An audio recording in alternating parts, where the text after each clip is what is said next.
Hello दोस्तों, चलिए आज हम सुनते हैं गांव की गांव जेठानी की की एक न्यू जेठानी। कहानी। शांति अपने दो बेटों अर्नव और आरुष के साथ शांति से जीवन बिता रही थी। लेकिन शांति के पति सोहन से उसकी कभी कभार थोड़ी अनबन हो जाती थी। एक दिन शांति रोज की तरह सुबह का खाना बना रही थी, तभी दरवाजे की घंटी बजी। घंटी की आवाज सुनकर वो दरवाजे की ओर जाते हुए कहती है, अरे आती हूँ, कौन है? सब्र करो। शांति दरवाजा खोलती है तो देखती है कि उसके जेठ मोहनदास सामने खड़े होते हैं।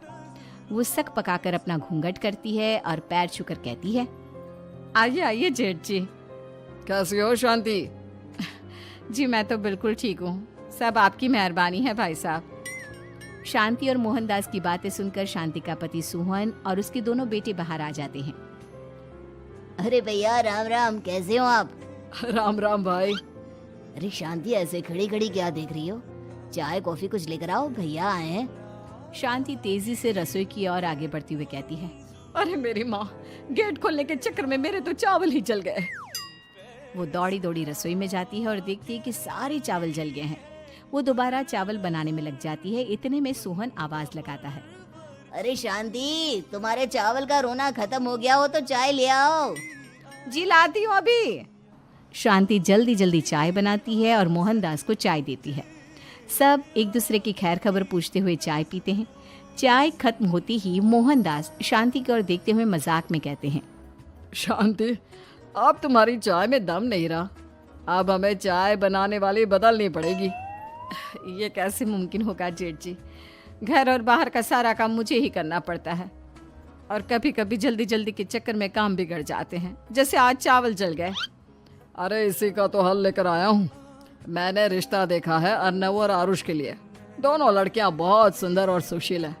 अगर आप दोनों इजाजत दें तो बात करूँ आगे। सोहन और शांति रिश्ते की बात सुनकर कहते हैं, अब ठीक है, बात चलाइए ना भैया, पर पहले लड़की के बारे में कुछ बताइए तो सही। हाँ हाँ भाई साहब, लड़की कैसी है, परिवार कैसा है, कहाँ के रहने वाले हैं? देखो, परिवार तो बहुत अच्छा है, पर वे दोनों लोग बहुत गरीब हैं। दहेज में कुछ मिलेगा नहीं। अरे हमें दहेज में कुछ चाहिए भी नहीं, बस लड़की संस्कारी होनी चाहिए। एक लड़की तो पढ़ी लिखी है और शहर की रहने वाली है, पर दूसरी अपनी गरीबी की वजह से पढ़ न सकी और गांव में रहती है। लेकिन दोनों है बहुत खूबसूरत। अगर तुम सबको देखते ही पसंद ना आ जाए तो मेरा नाम बदल देना। हाँ, पर तो हम आके मूंद कर भरोसा कर सकते हैं भैया। आप आगे बात चलाइए, हम शादी करने को तैयार हैं। कुछ ही दिन में अर्नव और आरुष की शादी हो जाती है। आरुष की शादी अनपढ़ लड़की मंजरी से हो जाती है, जो कि बहुत भोली भी होती है। और अर्नव की शादी पढ़ी लिखी लड़की तनुजा से हो जाती है, जो कि घमंडी और चालू होती है। एक दिन मंजरी घर के काम कर रही थी कि अचानक शांति उसे आवाज लगाती है, बड़ी बहू, ओ बड़ी बहू, मंजरी जल्दी यहाँ आओ। मंजरी जल्दी जल्दी शांति के पास जाती है। बेटा मेरे पैर दबा दे, बहुत दर्द हो रहा है। जी माँ जी, बस बर्तन धोकर आती हूँ। अरे बैठ यहाँ, मेरे पैर में बहुत तेज दर्द हो रहा है। बर्तन छोटी बहू धो लेगी। मंजरी शांति के पैर दबाने लगती है तो शांति तनुजा को आवाज लगाती है, छोटी बहू, ओ छोटी बहू। तनुजा थोड़ी देर से आराम से चलकर आती है। जी माँ जी, आपने बुलाया मुझे? आपको कोई काम था क्या? तू कुछ काम कर रही है या? शांति की बात काटते हुए तनुजा बोलती है, कुछ नहीं माँ, फोन पर अपने घर पर बात कर रही थी। अरे बाद में बात करियो अपने घर वालों से, पहले जाके बर्तन धो ले। तनुजा मुंह बनाते हुए अपनी जेठानी की ओर देखती है और मन ही मन कहती है, ये महारानी वहाँ बैठी है, ये नहीं कि बर्तन धो ले। मैंने इतनी पढ़ाई बर्तन धोने के लिए की थी क्या? तनुजा दांत पीसकर वहां से चली जाती है। अगले दिन सब दफ्तर चले जाते हैं, तभी डाकिया चिट्ठी लाता है। शांति चिट्ठी लेकर मंजरी से कहती है, बड़ी बहू, जरा छोटी बहू को बुलाना, एक चिट्ठी आई है। मेरी तो आंखें कमजोर है तो मुझसे पढ़ा नहीं जाएगा। मंजरी तनुजा के पास जाकर कहती है, तनुजा, तुम्हें माँ जी बुला रही हैं। मुझ पर हुक्म मत चलाओ, काम बताओ काम।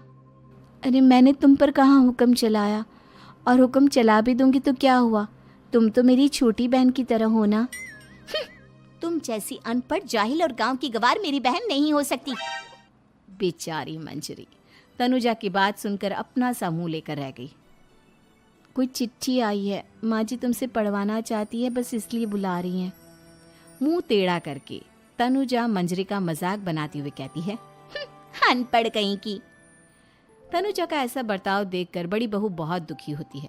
तनुजा को अपनी पढ़ाई का घमंड इतना हो गया कि अब वो घर के कोई काम नहीं करती और अपनी जेठानी का मजाक बनाती रहती। तनुजा का ये बर्ताव अब उसकी सास को भी नजर आने लगा था। एक दिन शांति ने अपनी बड़ी बहू से कहा, मंजरी, तनुजा हर समय तुम्हारा मजाक उड़ाती है, तुम्हें गुस्सा नहीं आता क्या?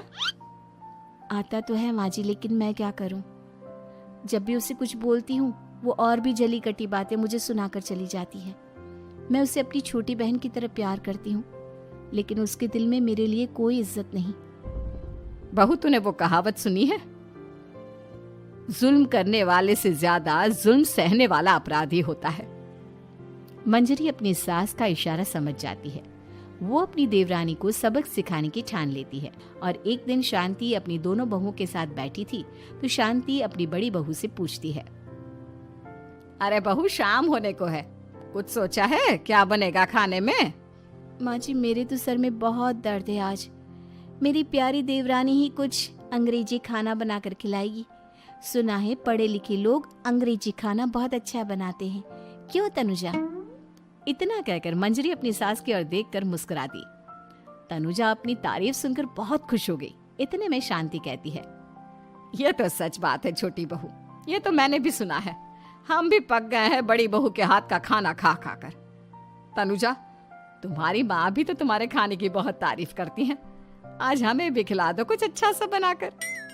शांति की बात सुनकर छोटी बहू और आसमान पर चढ़ गई, पर उसे ये कहाँ पता था कि उसकी सास और जेठानी उसे सबक सिखाना चाहती हैं। तनुजा अपनी तारीफ सुनकर खुश तो बहुत होती है, पर सोचने लगती है, मुझे तो कैसा भी खाना बनाना नहीं आता। अब मैं क्या करूंगी? अगर मैंने इनको सच बता दिया तो मेरी सारी इज्जत मिट्टी में मिल जाएगी। अरे छोटी बहू, क्या सोच रही हो? खिलाओगी ना अपने हाथ का अंग्रेजी खाना? छोटी बहू हाँ में सर हिला देती है। अचानक से उसके दिमाग में एक आइडिया आता है। मैं इंटरनेट से देखकर कुछ बना लेती हूँ, मेरी वाहवाही पूरे घर में हो जाएगी। मुझे कौन सा रोज रोज बनाना है। माँ जी, आज आप सबको ऐसा खाना खिलाऊंगी, ऐसा खाना खिलाऊंगी कि। इतने में शांति छोटी बहू की टांग खींचते हुए कहती है कि पता नहीं कैसा खाना खिलाओगी। ए ऊपर वाले, हमारी रक्षा करना। इतना बोलकर शांति और मंजरी दोनों जोर जोर से हंसने लगते हैं। अब तनुजा रसोई घर में चली जाती है और खाने की तैयारी करने लगती है, पर उसे रसोई घर की चीज़ों के बारे में तो कुछ नहीं पता। जैसे तैसे सारी चीज़ें निकालती है और इंटरनेट पर देखकर खाना बनाती है। कुछ ही देर में सब लोग घर आ जाते हैं। अरे सुनते हो, आज का खाना हमारी छोटी बहू बना रही है। अरे वाह, आज तो फिर कुछ अंग्रेजी खाना खाने को मिलेगा।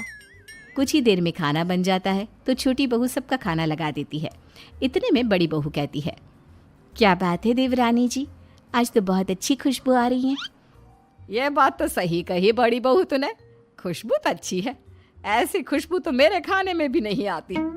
सब मिलकर छोटी बहू की बहुत तारीफ करते हैं और छोटी बहू 7वें आसमान पर बैठ जाती है। अब सभी खाना खाते हैं। जल्दी जल्दी दो, अब तो मुंह में पानी आ रहा है। हाँ हाँ, मुझसे भी नहीं रुका जा रहा। जैसे ही सोहन एक निवाला खाता है तो उसकी आंखों से पानी आने लगता है। ये देखकर शांति सोहन से पूछती है, क्या हुआ जी, खाना इतना अच्छा बना है कि आंखों से पानी आ गया? सोहन चुप रहता है और धीरे धीरे से खाना शुरू कर देता है। इतने में सोहन छोटी बहू से कहता है, बेटी तुम भी तो खाओ, तुम क्यों रुकी हो? खाना सच में बहुत अच्छा है। ये कहकर सोहन जोर से हंस देता है। फिर सब खाना खाने लगते हैं, लेकिन खाने में नमक और मिर्च तेज हो गई थी। तनुजा से कोई कुछ नहीं बोलता, बल्कि उसे भी खाने को कहते हैं। जैसे ही छोटी बहू खाना खाती है वो पानी पानी कहकर चिल्लाती है, पानी, इसमें तो पानी। ये खाना तो सच में इतना अच्छा बना है कि हमारे साथ साथ देवरानी जी भी इसके स्वाद को कभी नहीं भूल पाएंगी। सही कहा बहू। तनुजा को अपनी गलती का एहसास हुआ और उसने अपनी सास से कहा, माँ जी ये मेरी गलती नहीं है, इंटरनेट पर दिखाया था कि 4 चम्मच नमक और मिर्च डालने हैं। अब मंजरी को भी मौका मिल गया और उसने तनुजा पर तंज कसा। नाच न जाने आंगन टेढ़ा, हर जगह अपनी पढ़ाई दिखाती हो, दूसरों का मजाक उड़ाती हो। अब पता चला ना, हर चीज़ में पढ़ाई काम नहीं आती। और तुम तो शहर में रही हो, तुम्हें तो मुझसे भी अच्छा खाना बनाना आना चाहिए ना। बेटा, अगर तूने ठीक से सब सीखा होता तो आज तुझे शर्मिंदा नहीं होना पड़ता। बात शहर या गांव की नहीं होती। मंजरी गांव से आई है, लेकिन उसे घर का काम करना और खाना बनाना सब अच्छी तरह से आता है।